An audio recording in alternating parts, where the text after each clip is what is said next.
I want to show you something pretty special. No, I mean just a product. These are pretty sophisticated handmade upgrade cables for IEMs. As you can see, it's from this small Austrian brand called Zikman, and this particular one is called Danube. They seem to name their products after certain rivers and stuff. Okay, fancy theme already, I like it. And this poison dart looking tool that you see is a small screwdriver which you can use to disassemble the tips, the 2-pin connectors or whatever, and then attach any other connector of your own choice like MMCX or whatever else. And there's the cable itself. Doesn't really seem anything extraordinary on the surface, but it's almost entirely handmade. And they have some pretty bold claims as to what this can do. They sort of went all out on this cable in terms of materials, no expense spared. They use the highest purity of copper and everything. And apparently this can deliver clarity unlike any other. Now, I have discussed this topic once before, the topic of expensive cables and do they actually make a big difference. I've actually been using one of those, particularly this one, the Effect Audio Aries S2. And these two, the Zikman Danube and the S2, are surprisingly similarly priced, €199. But the companies are quite different. Zikman is a much smaller brand in comparison. Now let's get some facts out of the way. Why are good cables important? First of all, a good cable with proper high purity copper will deliver clean signals to your headphones or IEMs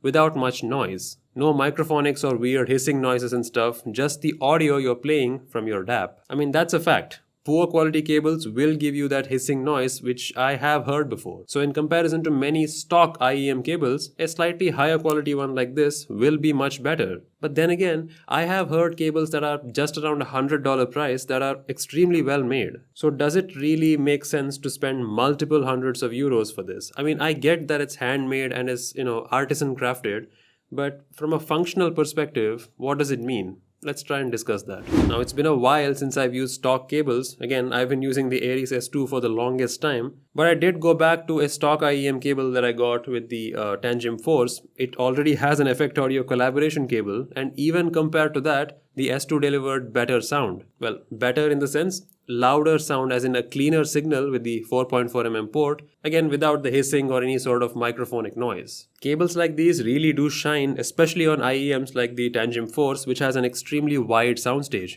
from 8Hz all the way to 48 kHz. I could tell a subtle difference, especially in the top end, upper mids and above, which seemed a little more relaxed with these higher end cables compared to the stock ones. But again, that could be because of a lower noise floor in general, the sound as in the signal is cleaner, so maybe the IEM could naturally perform well in that condition anyways. So that means depending on your IEM's capability, these upgrade cables could provide a slight or sometimes no difference at all, especially if you're already using a nice quality cable. So that means this isn't necessarily a guaranteed upgrade just because you buy it. Now the company claims that this is tuned for a warm sound or something. I don't understand how a cable could really affect sound that much. Aside from the noise that we discussed multiple times, which does matter, I don't think the sound itself can be changed with just a cable. I mean, it could be a case that, a diamond has been handed to a chimpanzee like me who doesn't understand its value. But then again, I have a reasonable exposure to high-end stuff like this, and I'm just telling you my practical experience because at the end of the day, that's what matters. Numbers and charts are nice, but can you really tell the difference in real life? That's the main question. And while this cable has been beautifully crafted,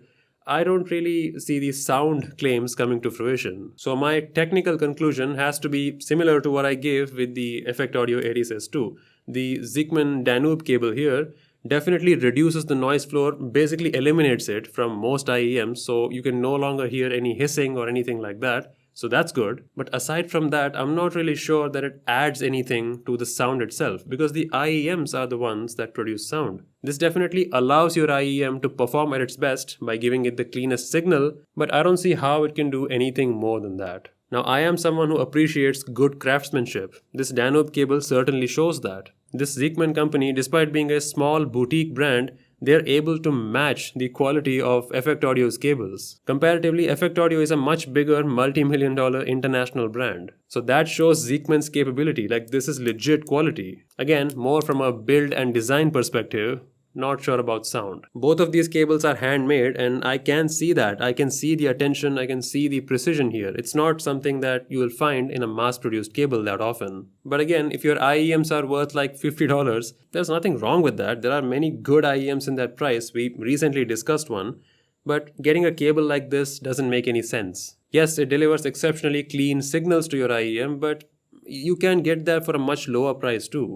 These are essentially for those who can, well, afford it for once, and also for those who appreciate that extra effort that has gone into this. When a handmade item matches or even exceeds the quality of a mass-produced item, it will have its appeal. I think you know what I mean. If you already use an IEM that's worth several €100, a cable like this will be a natural appeal to you. But if not, if you're just looking for technical performance, at least from my usage, I don't really see that here. I'm not saying these cables don't measure up to their quality as in the build, but beyond that, I don't really see much of a change than some other cable which you can get for 1/5 or 1/10 the price. Anyway, that was my impression of the Zikman Danube. It's an incredibly well-made, handmade, premium artisanal type product which gives you more of an aesthetic appeal rather than just a technical one. Because in my opinion, there is a ceiling of quality that you can achieve from a cable in terms of the signals that it produces or signal that it sends out to the IEM. And the closer we get to that ceiling, the more expensive it gets. The stock cable that you have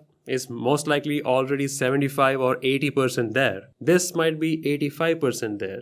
But for that extra 85 or 90%, like the additional gap that these things fill, you will have to pay like 5 or 10 times more. Is it worth it? Well, I don't know, because perception-wise, it's not obvious on every IEM. Only select IEMs with that specifically wide soundstage can show you a minor difference. So if the best of the best can only give you a minor subtle change, then, well, the rest I think you can make it out yourself. I will leave links to both of these in the description if your pockets are heavy enough, but I'll also leave links to other products as in other cables that I consider really good quality for a much affordable price that give you a more technical value for money. After all, that's my job as a reviewer. I must show you everything across the board and highlight what's good. I hope I've made my point. I will continue to use this cable, but it'll be more for its artistic appeal rather than some obvious sound improvement that I've heard.